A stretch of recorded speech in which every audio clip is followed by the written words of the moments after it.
성도 여러분 안녕하십니까? 이제 벌써 육과가 되었습니다. 중반에 들어서게 되었습니다.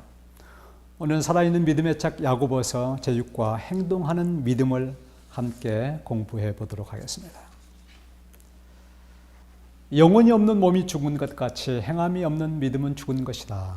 야고보서 2장 26절. 성경에 이런 여러 가지 문학적인 기법 중에서 대구법은 상당히 중요한 법입니다. 전에 말씀드렸던 마가복음 3장 4절 사람을 살리는 것과 죽이는 것, 즉 선한 일과 악한 일, 이런 모든 것들은 바로 대규법을 통해서 우리에게 동일한 의미를 보여주고 있습니다. 건축에서는 건축이 기술인가 예술인가라는 오랜 토론이 있었어요. 그런데 정말 모든 건축가들의 말하는 정답은 건축은 기술도 예술도 아니고, 물론 기술이기도 하고 예술이기도 하지만은 건축의 핵심은 인문학이라고 결론을 내었습니다. 사실 말해서 건축은 인간을 위한 학문이라는 것입니다. 아무리 집이 아름답고 멋있고 화려한다 할지라도 그 안에 사람이 없다고 한다면 껍데기에 불과하다는 것이죠. 마찬가지로 몸은 집이고 영혼은 그 안에 사는 사람 또는 정신, 행동은 집이고 믿음은 그 안에 사는 정신이라는 것입니다. 집과 인간, 몸과 영혼, 행동과 믿음은 상호 의존적이라는 것이죠. 몸이 없으면 영혼이 없듯이 하나가 없으면 다른 하나는 존재하지 못한다는 것을 오늘 야고보서는 우리에게 보여주고 있는 것입니다. 집이 없는 삶을 홈리스라고 하죠. 집이 없으면 뿌리가 없는 것이고 생명이 없는 것입니다. 그래서 집이 없는 고아나 가출 소년들은 날마다 생명의 위협을 받는 것이에요. 정상적인 날보다 5배 이상 사망의 확률이 높다고 그럽니다. 집, 즉 실천이 없는 믿음은 현실성이 없는 이론적 추상적 믿음이든지 아니면 이미 죽은 신앙이라는 것이 야고보서의 진단인 것입니다. 제4과에서 being and doing, 존재함과 행함이라는 주제를 배웠는데 and와 or의 차이를 좀 말씀드릴까 생각합니다. 에리 프롬 유명한 책이 있습니다. 소유냐 존재냐, being or having. 우리가 인격적인 존재를 지향하는 사람이 될 것이냐 아니면 소유를 지향하는 사람이 될 것이냐라고 질문하고 있습니다. 그것은 둘 중에 하나 선택을 요구하기 때문에 or를 썼어요. being or having, 즉 소유냐 아니면 존재라는 선택의 or를 사용하고 있는 것입니다. 성경에도 하나님과 재물을 겸하여 섬길 수 없다라는 말씀이 있죠. 하나님이냐 아니면 재물이냐, 둘 중에 하나를 선택하라는 것입니다. 그런 중요한 선택에 to be or not to be, 죽느냐 사느냐, 그때는 항상 or를 씁니다. 아니면 이렇게 넘어가기 때문에. 근데 야고보서에서는 우리에게 being and doing은 and를 썼어요. 그것은 선택의 문제가 아니에요. 둘 중에 하나의 선택이 아니라 하나가 being, 그러니까 우리가 구원받은 존재로 존재하게 될 때는 and, 바로 어떤 그런 믿음의 행위가 따라와야 된다는 것을 보여주고 있는 것입니다. 다시 말해서 존재와 행동은 서로 분리할 수 있는 한 짝임을 우리에게 보여주고 있는 바로 말씀이 being and doing입니다. 결론은 믿음으로 의롭게 존재하는 사람은 and, 그리고 당연히 믿음의 행위, doing이 따른다는 것이 순리라고 우리 저자는 우리에게 가르쳐주고 있는 것이에요. 행함이 없는 믿음은 바로 죽은 것이라 말씀하시는 그 요지는 무엇이냐면은 믿음과 신앙생활 속에 나타난다 행위를 분리시켜서는 안 된다는 것이, 그것이 분리되는 것은 많은 사람이 오해하고 있는 것 같이 분리돼서는 안 된다는 것이 우리의 그 핵심 진리라고 과정책 78페이지에 말씀하고 있습니다. 인간으로 존재한다는 것은 바로 행동한다는 것입니다. 하나님이 인간이 되셨다는 것은 그분이 인간의 시간과 공간에 들어오셔서 행동하시는 분이 됐다는 것입니다. 지상에 똑같이 인간의 삶을 살면서 움직이면서 생활한다는 것이에요. 그래서 존재한다는 것 자체는 바로 행동이 따른다는 것을 말씀하고 있는 것입니다. 최근에 불치병 환자들이 늘어나면서 죽기 이전에 현대의학으로는 치료가 불가능하다고 판단받은 사람들이 앞으로 100년 정도 지나면은 의술이 발달해서 충분히 치료가 가능하다는 그런 전제하에 죽기 이전에 냉동 인간이 된다고 그래요. 상당히 많은 사람이 외국에서는 그런 길을 택한다고 그럽니다. 12만 불을 주면은 지금도 냉동 인간이 될 수 있다고 그래요. 아무도 우리나라 사람들은 그러고 싶지는 않겠지만은, 그런데 지금 살아있는데 그 사람을 냉동시켰을 때 그 사람은 과연 인간이라고 볼 수 있을까요? 인간이라고 볼 수 없을까요? 그 사람의 시간과 공간은 동결된 것입니다. 이미 움직이지 않는 시간과 움직이지 않는 공간이 되기 때문에 그 사람은 엄밀한 의미에서는 인간이 아니죠. 살아있는 인간이 아닌 것입니다. 냉동 인간이에요. 비인간인 것이에요. 즉 이와 마찬가지로 움직이지 않는 믿음, 그것은 죽은 믿음, 냉동된 믿음, 얼어붙은 믿음이라는 것입니다. 여기에 냉동 인간의 사진이 보여 있고 앞에 어떤 가족이 이 사람의 얼굴을 바라보고 있습니다. 살아있는 사람이 아니죠. 이를 죽은 믿음은, 냉동된 믿음은 어떤 믿음인가 해서 얘기하고 있습니다. 사람이 믿음이 있노라 하고 행함이 없으면 무슨 이익이 있겠느냐? 있으리요. 그 믿음이 능히 자기를 구원하겠느냐? 야고보서 2장 14절. 행함이 없는 믿음은 죽은 믿음이요, 사이비 믿음이요, 유사 믿음이요, 냉동 믿음이요, 구원을 상실한 믿음이라고 야고보서는 우리에게 가르치고 있는 겁니다. 그리스도께서는 그러면 이 땅에 오셔서 어떻게 행동하셨는가? 거기에 이제 한 사람의 힘이라는 원칙이라는 것이 책에 소개되어 있죠. 개인 접촉을 통한 구원. 그것이 예수님께서 일하셨던 주요한 방법이었습니다. 키에르케고르는 하나님 앞에 홀로 서 있는 신앙을 할 때 우리는 의미 있는 신앙을 할 수 있다고 우리에게 이야기하고 있습니다. 니고데모라는 사람을 예수님께서는 홀로 만나셨습니다. 밤중에. 모든 격식을 무시하고 그에게는 단도직입적으로 그에게 필요한 것들을 얘기했어요. 그는 그러나 그 순간에 주님의 말씀을 수용하지 않았습니다. 그러나 다행히도 말년에 회심을 하게 되고 그 모든 것들을 주님을 위해서 받았다는 사실을 알게 됩니다. 그렇게 한 인간을 만나서 복음을 듣기를 원치 않고 받아들이지 않는 한 인간을 만나서 우리에게 선포된 그 사랑은 엄청난 것입니다. 거기는 위대한 진리가 선언되고 성령의 바람, 하나님의 사랑, 모든 것들이 선언되어 있는 것이 요한복음 3장의 말씀이지 않습니까? 요한복음 3장 16절 하나님이 세상을 이처럼 사랑하사 독생자를 줄 수 있는 저를 믿는 자마다 멸망치 않고 영생을 얻게 하려 하십니다. 그것은 바로 복음을 듣기를 원치 않았던 동문서답을 하고 있는 바로 니고데모에게 주셨던 개인적인 메시지였어요. 하나님이 그아들을 보내신 것은 세상을 심판하려 하심이 아니요 저로 말미암아 세상을 구원을 받게 하려 하십니다. 그런 말씀이었습니다. 수가의 우물가에서 만난 사마리아 여인은 비천한 여인이었습니다. 밤이 아닌 한낮에 그녀를 만났습니다.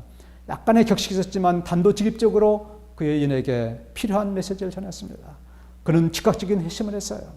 그리고 그에게 영생하는 샘물, 영적 예배, 하나님은 영이시니 예배하는 자는 신령과 진정으로 예배할지니라 라는 위대한 말씀들을 바로 개인적인 만남을 통해서 우리에게 전해주셨다는 사실입니다. 자, 월요일 구원하는 믿음으로 넘어가게 됐습니다. 너는 믿음이 있고 나는 행함이 있으니 행함이 없는 내 믿음을 내게 보이라. 나는 행함으로 내 믿음을 보이리라. 야고보서 2장 18절. 사실은 동일한 주제를 가지고 계속 반복되기 때문에 사실 저희들이 말씀을 이렇게 다른 각도에서 보는 것이 중요하다고 좀 생각해 보게 됩니다. 저자는 구원하는 믿음의 특징적인 요소는 선한 행위다 얘기하면서 선한 행위와 믿음은 동전의 앞뒤 양면과 같다라고 교과 82페이지에 이렇게 말씀하고 있습니다. 그런데 엘렌 화이트는 믿음과 행함이라는 책에서 믿음으로 말미암는 칭의는 논쟁의 세상이 아니다. 자신의 선한 행실 안에 있는 타락한 인간의 공로로는 자신을 영생으로 이끌 수 없다는 문제가 해결되는 순간 이 모든 논쟁은 끝이 난다라고 하면서 선한 행실과 믿음을 이렇게 얘기하고 있어요. 상당히 그 저자의 과정책과 화인여사의 글은 반대되는 말 같습니다. 그러나 뭐가 문제일까요? 화인여사께서 말씀하신 것대로 자신의 선한 행실, 자신의라는 단어가 문제입니다. 자신의 선한 행실 안에 있는 타락한 인간의 공로로는 자신을 영생으로 이끌 수 없는 건 사실이죠. 그러나 그리스도의 선한 행실 안에 있는 그리스도의 공로로 우리는 영생을 이끌 수 있습니다. 그리스도인의 선한 행실 안에 있는 그리스도의 공로를 통해서 우리는 영생으로 우리는 갈 수 있는 것이에요. 여기 단어는 자신이라는 단어 때문에 우리는 영생으로 갈 수 없는 것이에요. 우리 자신에게 나오는 모든 행동은 선한 행동일 수가 없어요. 우리가 그리스도인으로서 그리스도의 힘을 빌어서 그분의 말씀을 통해서 이루어지는 행실, 그리스도의 의를 힘입어서 이루어지는 그런 선한 행실 안에는 구원의 영생에 이르는 길이 있다라고 성경은 우리에게 말씀하고 있는 것입니다. 더 나아가서는 화인여사는 로마서 5장 1절 추가하면서 믿음은 수단이지 목적이 아니라고 얘기합니다. 믿음은 우리의 구원의 근거가 아니라 큰 축복이다. 그것은 수단이지 목적이 아니다. 그리스도가 죄인을 구하시려고 그의 생명을 주셨다면 왜 내가 그 축복을 붙잡지 않았던가? 우리의 믿음은 바로 그 주신 생명을 붙잡는 손이라는 것입니다. 우리가 태양을 예수님을 가리킬 때 믿음은 바로 이 손과 같은 그런 수단이지 이것이 목적이 아니라는 겁니다. 목적 자체는 바로 그리스도에 있다는 것을 말씀하시면서 우리가 그렇게 중요시 여기는 그 믿음이 목적이 아니고 수단이라는 사실을 우리에게 말씀하고 있습니다. 그런 믿음은 마귀도 믿고 딴다는 것이에요. 귀신도 믿고 딴다고 말씀하셨습니다. 거기에 이제 행함이 없다면은 믿음의 진정성을 증명할 수 있는 방법은 정통성, 오소독시에 호소하는 것이다. 우리가 옳은 것을 믿고 있다면 믿음이 있다는 뜻이지 않겠는가라는 표현을 했는데 해석하기가 조금 쉽지 않습니다. 진정한 믿음의 행위가 없다고 한다면은 야고보는 정말 옳은 믿음이 아니라고 얘기하고 있기 때문에 이런 부분들은 이제 저자의 표현이라 상당히 긍정적인 의미로 표현할 수도 있고 부정적인 의미로 표현할 수도 있다고 생각합니다. 오소독시라는 말은 옳은 의견, 옳은 교리 그런 뜻입니다. 오소독스 처치는 동방 정교회라고 부르지만은 동방 종교회가 꼭 옳은 종교회는 아니죠. 명칭은 이렇게 되어 있지만은. 자, 마귀가 가지고 있는 믿음은 무슨 믿음일까요? 마귀의 믿음은 무엇이 잘못되어 있을까요? 그 마귀의 믿음의 근거는 하나님에 대한 오해에서 비롯된 것입니다. 하나님을 능력의 하나님, 전지전능한 하나님, 기적을 행하시는 하나님으로만 바라보는 것입니다. 많은 바리새인들과 당시의 유대인들은 당신이 메시아라면은 우리가 믿을 수 있는 기적을 행하라는 것입니다. 당신이 원하는 표적이 뭐냐고 질문하고 있는 거야. 근데 예수님께서는 그 질문에 이렇게 대답했어요. 악하고 음란한 세대가 표적을 구하나 선지자 요나의 표적 외에는 내가 보여주지 않겠다고 하면서 어떤 기적도 보여주지 않았습니다. 마지막 때 거짓 선지자들에서 큰 기적과 기사를 보인다고 얘기했어요. 그것은 보여주기 위한 기적이에요. 그래서 택한 자들도 미혹하겠다고 마태복음 24장 24절에 말씀하셨습니다. 마지막 거짓 선지자들은 큰 기적을 행하게 될 것입니다. 암 환자를 낫게 하고 죄인들에게 구원을 선포하게 될 것입니다. 그들은 죄 안에서 구원을 강조하게 될 것입니다. 그들이 담배를 피웠던 술을 먹었던 방탕한 삶을 살았던 그 병의 근원적인 원인에 대한 치료 없이 그저 치료해 주는 것이에요. 치료받게 하는 것입니다. 죄인들이 그 회개하고 하나님께 나아가기 이전에 기적을 통해서 그들을 구원하는 것입니다. 그것은 죄 안에서의 구원이에요. 죄로부터 구원이 아니라 죄 속에서 구원받는 것입니다. 세상 모든 사람들이 원하는 것은 바로 그것이에요. 자신의 악한 행습들 모든 것을 고치지 않고 정말 병이 낫고 또 구원받기를 원하는 것입니다. 그런 마지막에 그런 모조 기적들이 일어날 거라고 성경은 말씀하고 있지만은 그런 기적들은 진짜 기적이 아니죠. 진정한 믿음은 그러면 무엇일까요? 구원하는 믿음은 무엇일까요? 그것은 하나님의 오해가 아니라 하나님에 대한 진정한 이해에서 시작된다고 생각합니다. 그것은 그분의 능력도 믿는 것이지만은 그분의 능력보다는 그분의 품성에 대한 믿음이 훨씬 중요하다는 것입니다. 주님께서는 자기 희생, 겸손, 온유, 이타적인 그런 사랑 관점에서 주님을 바라보는 것입니다. 그것은 세상 사람들이 낮게 평가하는 것이에요. 큰 기적을 사람들은 바랐지 그렇게 겸손하게 그런 사람들 세상 원치 않아요. 저는 개인적으로 사실 오병이어의 기적 대단한 기적이죠. 그러나 예수님께서는 그렇게 한 번에 그런 일을 했지만 그것은 사람을 살리기 위한 것입니다. 사실 어떤 의미에서 저는 월곡동에서 한 10년 가까이 이제 독거노인들에게 식사를 제공하면서 그 정도 되니까 10,000명, 20,000명 이제 누적 횟수로는 뭐 그렇게 그분들에게 이제 식사를 제공하게 됐더라고요. 어떤 의미에서는 우리는 예수님의 뒤를 따른다는 것은 단 한 번에는 5,000명을 먹이지 못할지언정 10년 동안에는 5,000명, 10,000명을 먹일 수 있다는 것입니다. 저는 그것이 주께서 우리에게 가르치는 기적이라고 생각해요. 우리는 한순간에 그런 기적을 이룰 수 없지만은 그런 긴 시간 동안 이루어지는 기적은 동일한 주님께서 말씀하시는 생명을 살리는 기적이라고 생각합니다. 그리고 자기를 찌르는 자를 용서하셨던 주님의 사랑을 바라보게 될 때 정말 우리는 그분이 정말 하나님이라는 사실들을 깨닫게 되는 것입니다. 우리 주님께서는 죄인을 구원하기 위해서 기적을 사용하지 않으시고 자기 희생과 사랑을 보여주셨습니다. 만약에 예수님께서 인간들을 기적을 가지고 회개시킨다고 한다면 5분 안에 전 세계 사람들을 무릎 꿇게 할 수 있죠. 엄청난 기적을 통해서.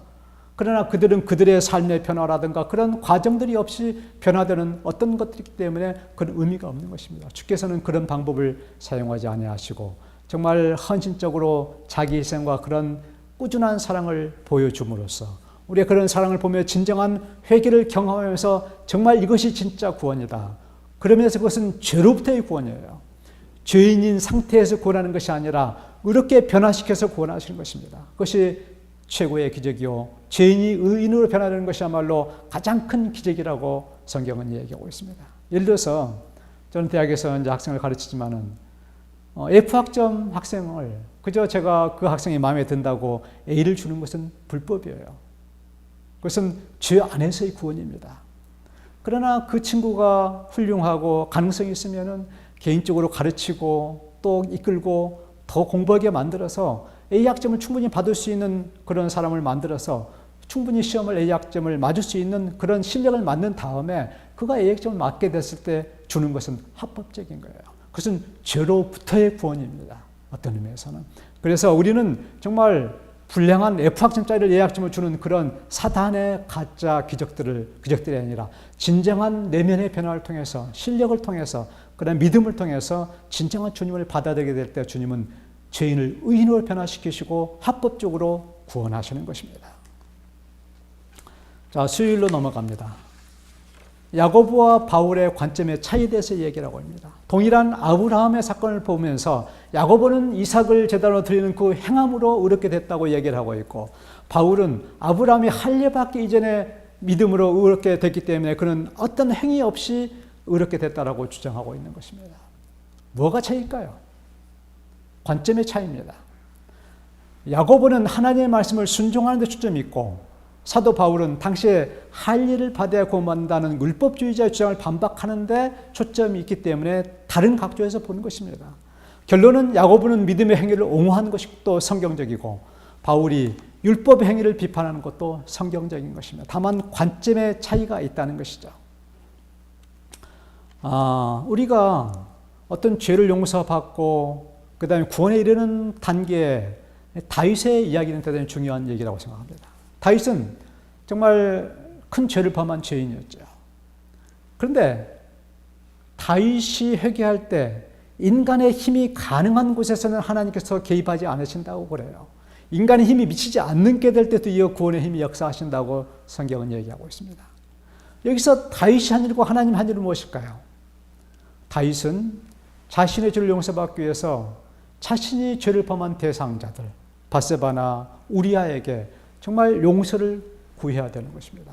그렇게 하지 않고 하나님께 구하는 용서는 그것은 하나님께 간합이 될 수 없는 것이에요. 그 성경절이 바로 마태복음 5장 24절 중요한 성경절입니다. 예물을 제단에 두고 그 예물을 드려서 자기 죄를 용서받기 위해서 예물을 드리러 갔어요. 자기 죄를 지었는데 주님께서 뭐라고 말씀하냐면은 먼저 가서 내가 죄를 지은 그 형제와 화목하고 그 후에 와서 제물을 드려라. 그래야지 그 제물이 나에게 연락이 될 것이라고 말씀하시는 것이에요. 아주 중요한 성경절입니다. 하나님께서 우리에게 용서하시는 그의 죄의 용서는 다윗이 비록 밧세바에게 용서를 구하고 우리의 가족들에게 용서를 받았을지라도 다윗이 저지른 그 살인죄, 간음죄는 영원히 없어지지 않는 것입니다. 우주 앞에 영원히 존재하는 것이에요. 하나님께서는 바로 그 죄 자체를 용서하시고 도말하시는 것입니다. 저는 학생들이 가끔 컨닝을 하는 학생들이 있으면 그런 얘기를 해요. 네가 하는 행동 자체가 단순한 것 같아도 그 컨닝하는 그 죄 자체는 영원히 없어지지 않는다라고 얘기를 합니다. 주께 사마 둘째 사망에서는 바로 우리 본질적인 죄, 영원히 없어지지 않는 그 죄에 대해서 이야기하고 있는 것입니다. 우리가 누구에게 살인죄를 저질렀는데 우리가 사형 온도를 받아서 사형은 당한다고 그 죄가 없어지는 것은 아니에요. 세상의 법률로서는 그 죄는 용서받았지만 하나님은 어떤 작은 죄든 어떤 미미한 죄라도 영원히 없어지지 않는 것입니다. 인간의 범한 죄에 대해서는 우리 인간이 해결해야 돼요. 그 과정에서 나와 있는 근원적인 죄 자체를 하나님께서 우리에게 용서하시는 것입니다. 물론 인간에게 회개하고 용서를 빌도록 도우시는 것도 하나님이시라는 것은 사실이지만은 이청준의 벌레 이야기라는 책이 있습니다. 이 책이 영화된 것이 바로 밀양이라는 영화입니다. 한 학원장이 자기 학생을 유괴해서 살인합니다. 그 사형 언도를 받아요. 형문 속의 복역원 중에서 전도를 받고 하나님을 믿게 됩니다. 그리고 하나님이 내 죄를 사왔다는 기쁨으로 충만합니다. 죽은 아이의 엄마도 괴로움을 이기기 위해서 교회를 나가는데 많은 성도들이 그래 용서해. 용서하는 게 네가 구원받는 길이야 라고 하면서 정말 예수님을 받아들이며 그 죄인을 용서하기로 마음을 먹고 교도소를 가게 되었습니다. 그런데 이제 그 엄마가 기대하기에는 그 죄책감에 사로잡힌 그 살인범이 자기가 용서한다고 했을 때 용서를 받아들이고 기뻐할 줄 알았었는데 그 살인사람은 이미 내 죄는 하나님께 용서받았다고 이미 구원받았기 때문에 당신을 만날 필요가 없다라고 이야기하면서 집에 돌아온 그 엄마는 죽은 아이의 엄마인 내가 그 죄를 용서하지 않았는데 누가 그 살인범을 용서할 수 있단 말인가라고 절규하고 있습니다. 그분이 하나님일지라도 말입니다. 작가는 상당히 심각한 신학적인 문제를 제기하고 있는 것입니다.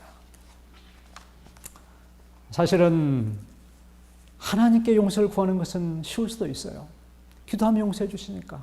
그러나 정말 껄끄럽고 내가 그 사람에게 무릎 꿇고 수치스럽게 죄의 용서를 내 잘못을 다 고백하고 한다는 것은 대단히 용기가 필요한 일이라고 생각합니다. 그래서 많은 사람들은 내가 죄를 범한 그 인간에게 용서를 받기보다는 하나님께 가까이 가서 용서를 받는 쪽을 택하기를 원하지만 그런 죄는 하나님께 용서할 수 없시다고 말씀하시는 것이에요.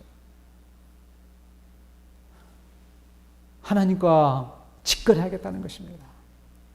기독교에서는 그러한 교도에서 예수를 믿고 용서받은 그를 정말 위대한 신앙이 있는 사람이라고 생각하지만은 인간들은 그런 사람들을 벌레라고 본다는 것이에요. 그래서 벌레 이야기입니다. 하나님께서는 어떻게 생각하실까요? 벌레보다 더 심한 용서받지 못할 죄인으로 하나님께서 우리를 본다는 것입니다. 마태복음 6장 12절에 분명히 이렇게 말씀하고 있습니다. 우리가 우리에게 죄 지은 자를 사하여 준 것 같이 우리 죄를 사하여 주시고 우리가 우리에게 죄 지은 자를 용서하지 않는 한, 또 내가 죄 지은 자에게 용서를 받지 않는 한 우리의 죄가 용서될 수가 없다는 것이에요. 하나님의 은혜를 우리의 것을 만들기 위해서 우리는 우리의 몫을 감당해야 된다. 주께서는 우리 대신 결심하거나 우리 대신 사과해 주시지 않는 것입니다. 우리가 인간에게 진 죄 자체는 하나님께 간구하고 용서를 빌 수 있는 용기를 주시겠지만은 인간에게 죄는 인간들이 해결해야 될 것이고 그 근원적인 죄를 하나님께서 우리에게 용서해 주신다고 말씀하시는 것입니다. 구원의 문제에서도 마찬가지로 인간의 일과 하나님이 있다고 생각합니다. 우리 사람은 하나님께서 주신 믿음을 통해서 구원을 받게 되고 그리고 우리 주신 말씀에 순종하는 거라고 생각합니다. 구원은 먼저 하나님께서 오시죠. 그리고 그 뒤따르는 바로 and doing, 그 일들을 통해서 깊은 은혜와 구원을 체험하게 되고 더 높은 또 봉사를 하게 되고 더 높은 성화와 영화의 경험을 하게 되는 것이 바로 믿음과 사랑의 서로의 상승작용입니다. 화인 여사는 우리가 기도와 봉사 두 가지 외에는 우리가 할 것이 없다고 얘기했어요. 기도하면서 하나님의 의를 받아들이고 자기 죄를 용서받고 칭의를 받는 일, 그리고 이웃에게 봉사하는 사랑, 두 가지가 그리스도인의 가장 중요한 의무라고 얘기하고 있습니다. 그런 기도와 사랑은, 칭의와 봉사는 서로 상승장을 하면서 더 깊은 우리의 믿음을 성화의 영화의 단계까지 끌어올린다고 생각합니다. 내가 죄를 범한 사람의 용서를 받았다고 내 스스로 내 죄를 사할 수 없고 오직 하나님이 모든 죄를 용서하듯이 내가 선한 일을 했다고 스스로 구원받을 수 없는 것입니다. 오직 구원은 하나님의 은혜로 받는 것입니다. 그러나 한 가지 중요한 점은 내가 이웃을 용서하지 않는다면 내 죄는 영원히 용서되지 않으며 선한 일을 하라는 명령에 아브라함같이 순종하지 않는다면 그 믿음은 이미 죽은 믿음이요 냉동된 믿음이라는 것이 야고보서의 일관된 주장이라는 사실을 우리는 기억할 필요가 있다고 생각합니다. 목요일 라합의 믿음, 기생 라합의 얘기가 나옵니다. 기생 라합이 사자를 접대하여 다른 길로 나가게 할 때 행함으로 의롭다 하심을 받은 것이 아니냐. 야고보서 2장 25절. 자, 우리 교과에는 그들이 순종하지 아니하였다. 라합은 그녀의 부정지배 때문에 구원을 받은 것이 아니라 그럼에도 불구하고 구원을 받았다라고 조금 애매한 표현을 사용하고 있습니다. 그러나 저는 이 본문의 핵심은 밑에 있는 세 가지에 있다고 생각합니다. 라합의 구원에 대한 핵심은 첫째는 불법적인 명령을 어떻게 따를 것인가라는 질문입니다. 거기에서 그 여리고에 들어있는 그 라합, 살고 있는 라합은 바로 그 하나님의 백성인 그런 그 사자들을 잡아서 죽이는 것은 합법적인 명령이 아니죠. 불법적인 명령이죠. 그것은 조금 전에 말씀드린 대로 개인적인 비폭력적 저항을 통해서 어떤 단체적인 게 아니라 그런 걸 통해서 우리는 그것을 해결할 수 있다고 생각합니다. 그런 가이드라인을 제시했다고 생각해요. 하나님께서는, 예수님께서는 우리에게 어떤 합법적인 단체적인 행동에 대해서 보여주신 일은 없어요. 두 번째는 과연 그럴 때 우리의 선택이 생명을 살리는가 죽이는가 되게 중요하다고 생각해요. 바로 라합은 이 선택을 통해서 정탐꾼도 살리고 자신도 사는 그런 윈윈의 방법을 선택했다는 것입니다. 주님의 방법을 택하게 되면 바로 이렇게 생명을 살리는 방향으로 갈 수 있다는 것입니다. 세 번째는 우리 행위가 믿음의 행동인가 율법주의적인 행동인가는 것입니다.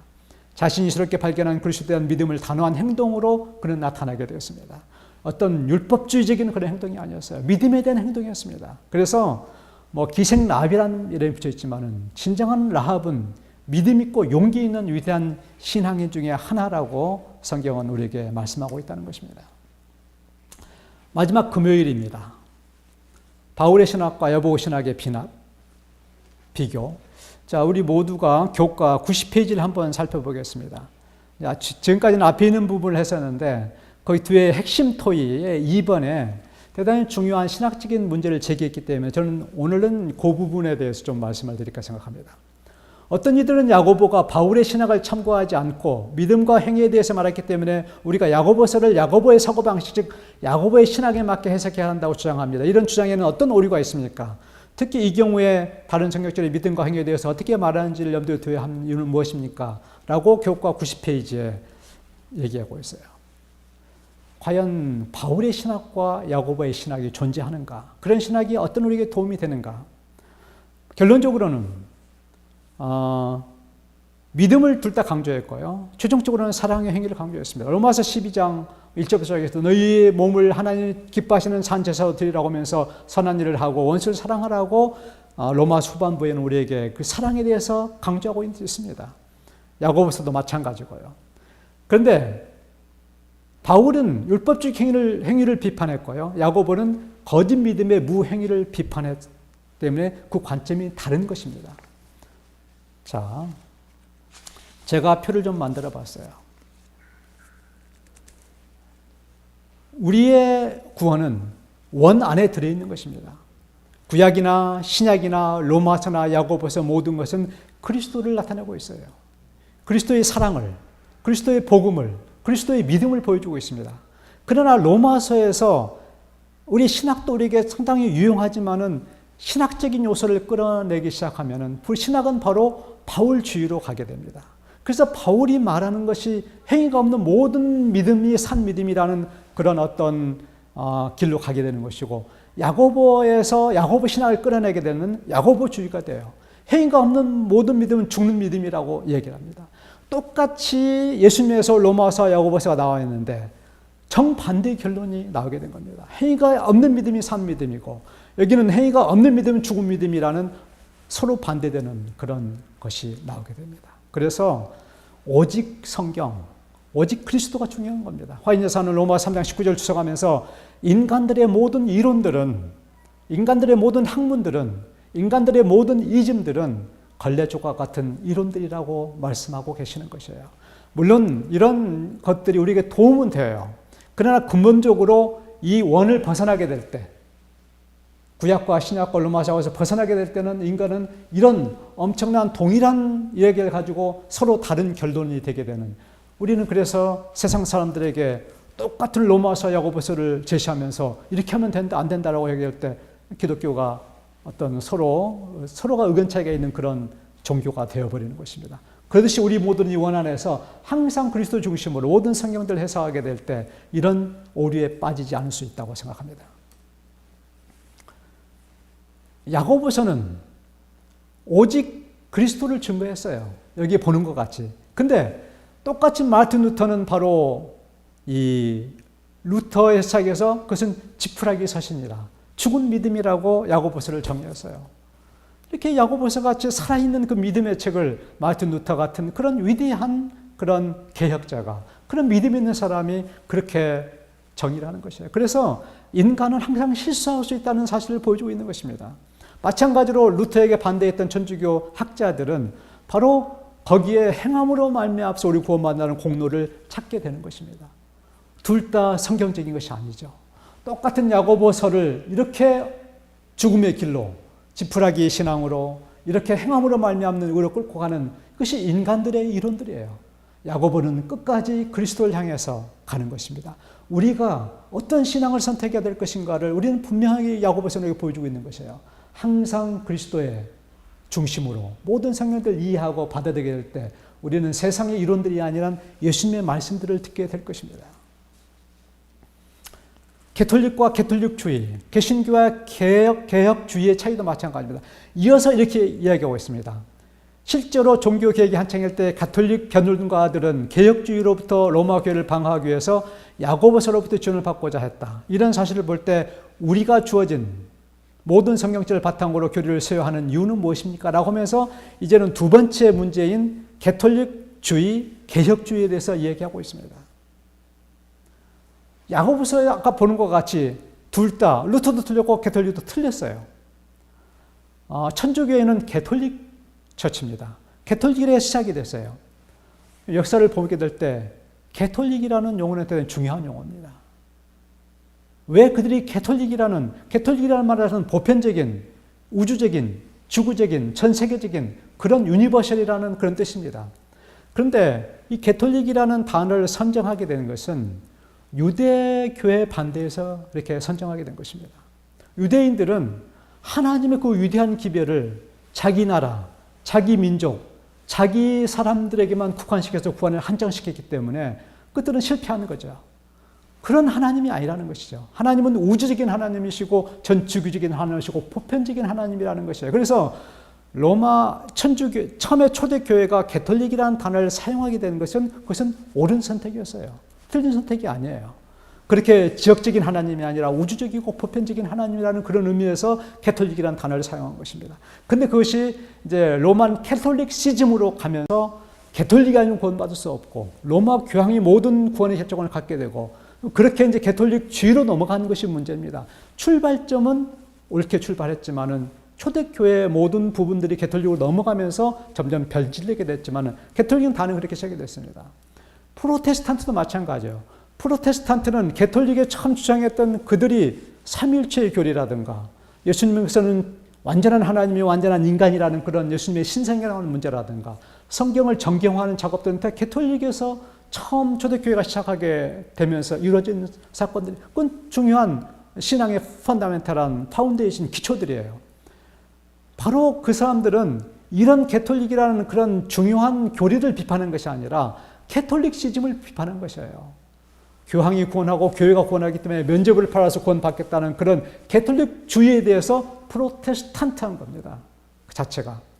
근데 그런 프로테스탄트가 바로 프로테스탄티즘, 개신교주의로, 개혁주의로 넘어가게 된 것입니다. 그래서 이런 프로테스탄티즘 개신교에만 구원이 있다고 주장하면서 그들이 오류된 잘못된 것들을 가지고 갔을 때 우리는 다시 SDA, 제7일 안식일과 재림이라는 걸 가지고 다시 우리는 그런 것들을 계획하기 시작했습니다. 우리는 또다시 거의 200년 지나면서 어드벤티즘, 재림교회주의로 빠져 들어가고 있지 않는가 그런 생각을 하게 됩니다. 사실 우리가 안식일이 중요한 우리의 기별이지만은 안식일을 지켜서 구원받는다고 한다면 그것은 성경과는 위배되는 것입니다. 성경은 철저하게 믿음으로 구원받는다고 얘기하고 있습니다. 그럼에도 불구하고 우리는 안식일을 강조하다 보니까 안식일을 지켜서 구원받는 것 같은 그런 느낌과 그런 것을 물론 기본 교례는 들어있지 않고 그 교류화될 수도 없는 거지만은 성경의 믿음으로 말면 구원과 정반대되는 그런 문화들이 어드벤티즘이 될 수 있다는 것입니다. 자체가. 그것은 중요한 것이면 그것이 구원과 연결된 문제는 아니라는 것이죠. 그러면 안식일 구원과 연관되지 않으면 왜 안식을 지키느냐고 질문할 수 있는 사람들이 많이 있을 겁니다. 왜 구원과 연관되지 않는 안식일을 우리는 지켜야 됩니까? 바로 안식일의 주인 그리스도를 만날 수 있기 때문에 우리는 안식일이 중요한 것이에요. 모든 하나님의 말씀과 모든 계명들은 다 그리스도와 접촉이 될 때 의미를 갖는 것이에요. 구원과 연결된 것은 2차적인 문제입니다. 우리는 안식일이라는 거대한 식으로 해서 안식의 주인 주님을 만날 수 있는 날을 갖는다는 것은 이 세상 누구도 갖지 못한 특권이에요. 자체가. 그런 의미에서 우리는 앞에 있는 캐톨릭, 프로테스탄트, 세븐스 어드벤티스트 모든 것들은 중요한 기독교 교리를 포함하고 있지만 캐톨릭주의, 개신교주의, 재림교주의들은 대단히 자기 어떤 한 부분에 경직된 어떤 교리들을 가지고 있다는 것입니다. 기독교도 마찬가지예요. 처음에 그리스도인이라는 크리스찬, 그것이 크리스체니티가 되었습니다. 기독교 할 때 기독이라는 단어가 원래는 그리스도예요. 한문으로 적당한 말이기 때문에 기독이라고 음독한 것입니다. 그런데 한국 기독교가 주님 앞에 얼마나 큰 절망하고 있는지 저는 정말 죄송하기도 합니다. 한국의 기독교가 정말 입에 담기도 어려운 개독교라는 그런 용어로 칭함을 받고 있는 것이에요. 얼마나 우리 기독교인들이 그리스도 중심이 아닌 정말 어떤 그런 삶을 살았기에 그런 세상 사람들한테 이런 칭호를 받고 있는 것입니까? 바로 예수님을, 바로 인간적인 칭호를 드리는 것도 정말 최고의 불명예일 텐데 짐승과 그런 같은 존재로 예수님을 불리게 하는 그런 범죄를 우리는 범하고 있는 것이에요. 주기도문에 어떻게 되어 있어요? 하늘에 계신 우리 아버지 이름을 거룩하게 하옵시고 그렇게 주님의 이름을 거룩하게 하고 주님의 영광을 위해 살아야 될 우리가 주님의 이름을 정말 그렇게 폄하하고 그렇게 욕을 먹게 만드는 짐승과 비유시키는 그런 이름을 받게 되는 우리가 주님 앞에 서게 될 때 우리는 어떻게 변명할 수 있겠습니까?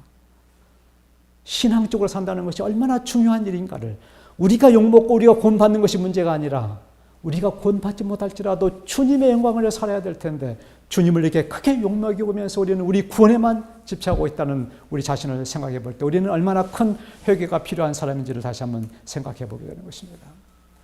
이런 표를 만들어 볼 때는 천주교회는 삼위일체 예수의 신성, 성경의 정경환, 개신교회에서는 바로 그런 믿음, 오직 믿음 성경, 그 다음에 기도, 그 다음에 감리교에서는 경건, 침례교에서는 성경의 침례, 그런 파운데이션 외에 우리 교회는 안식일과 예수님을 더 강조하는 것입니다.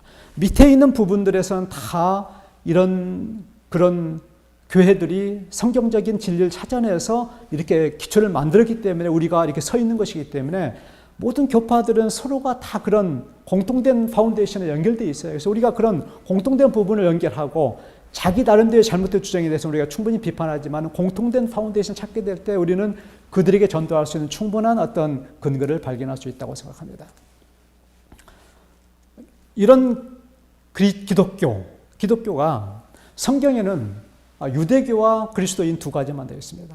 성경에는 구원은 유대인에서 나온다 예수님께서는 요한복음 4절 사마리아 여인에게 얘기했어요.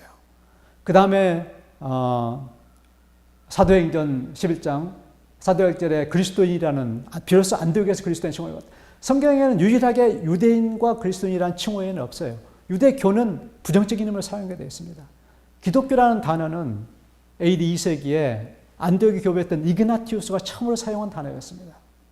유대인과 그리스도인은 다 여호와와 그리스도의 중심이 되는 것이에요.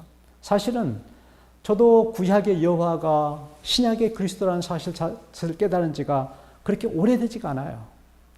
여호와 하나님, 구약의 여호와 하나님에 대해서는 사실 상당히 전투적이고 그렇게 아주 심판자 입장에 선 것 같아가지고 그리스도와 상당히 매치가 안 됐었는데, 정말 화인의 세계를 통해 저는 그 여호와가 그리스도라는, 김용호 목사님께서 명쾌하게 아버지 여호와, 아들 여호와, 성령 여호와라고 이렇게 명칭했습니다만, 그리스도는 바로 아들 여호와로서 활동하셨던, 그래서 모든 그리스도인과 유대인들은 바로 여호와 그리스도와 그다음에 성경은 거기에 집중하고 있다는 사실입니다. 근데 그것이 기독교가 되면서 기독교주의가 되고 자기 교파만 구원이 있다는 구원을 독점화되고, 유대교도는 이렇게 해서 유대교에 대해서는 예수님께서는 이렇게 심각한 문제를 해서 유대인은 결국은 예수님께 버림받은 종교가 됐지 않아요. 유대인을 버린 게 아니라 유대교에 대해서 그렇게 얘기했습니다. 마찬가지로 오늘날 기독교가 정말 자기의 이런 것만 위해서 그리스도를 무시하고 교리가 구원하는 그런 종교가 됐습니다. 우리 입장에서 봐도 우리는 예수님 없이도 얼마든지 안식을 지킬 수 있어요. 시간을 지키면 되는 것입니까? 그런 안식을 지키는 것은 의미가 없는 것이죠. 모든 것들이 다 그리스도, 여호와 하나님께 목적과 그 모든 것이 다가갈 때 우리는 진정한 신앙을 할 수 있다고 생각합니다. 오늘 여기에서 신학과 주의, 또 기독교와 또 그리스도인 여러 가지 문제들에 대해서 오늘 제가 도표를 그려서 말씀드렸습니다만, 다시 한번 우리 모두가 야고보서를 통해서 정말 그리스도를 발견하고 하나님께서 우리에게 주시는 그 생명의 길을 통해서 우리 모두가 구원의 길에 들어가시는 성도들 되시기를 간절히 바랍니다.